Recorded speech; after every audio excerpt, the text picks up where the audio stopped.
Dylan, I know this week it was important to get a good start. 5 birdies, 2 bogeys, 3 under. Where do you assess where you're at after 18 holes of defending for the first time? I like the 5 birdies, but the 2 bogeys weren't great.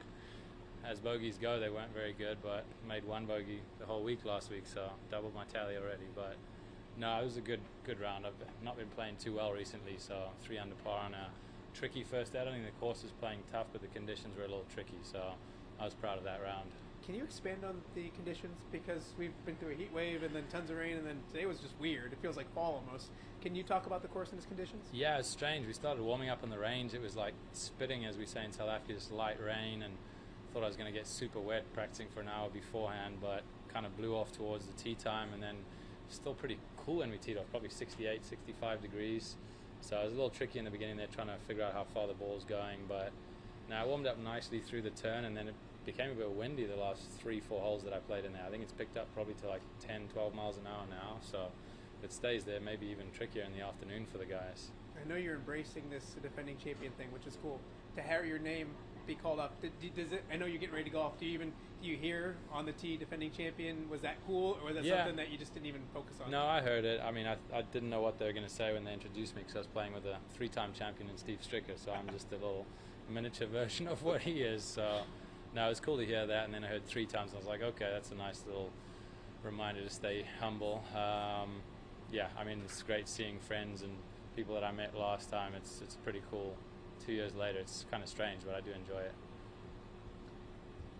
Dylan, when I spoke to you a couple months ago, and you talked about your distance gains, can you expand a little bit on this is for the equipment piece that PGAtour.com is doing. What your equipment is? You talked about a longer shaft. How much longer is it? And I've got a Callaway Epic driver. It's a tour model triple diamond head. I think it's like 9.5 degrees with a 46-inch shaft. I don't actually know the name of the shaft. It's Diamana. I think it's an XV series. I'm not sure. The white version of the Diamana XV. Yeah, I'm actually trying to hit it shorter this week, to be honest. My caddy was working on trying to get me to take a slightly easier approach with the driver and hit it flatter and get some bounce and roll, because the fairways are pretty firm this week. So I've tried that and it's worked pretty well. I'm eager to go and look at the stats and see where my driving distance stacks up at the end of the day. So I don't know. There's nothing major that's changed since November of last year. So I've had this set up for quite a while now. And your speed training, can you expand on that a little bit? When did you start? And your speed trainer is?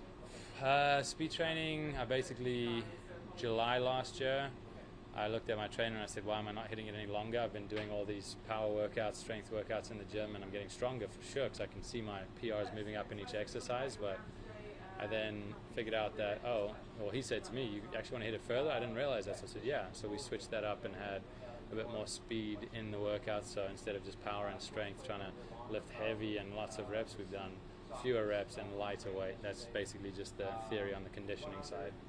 You brought an analytic into our discussion. You talked about so many yards equals so many millions at the end of the year.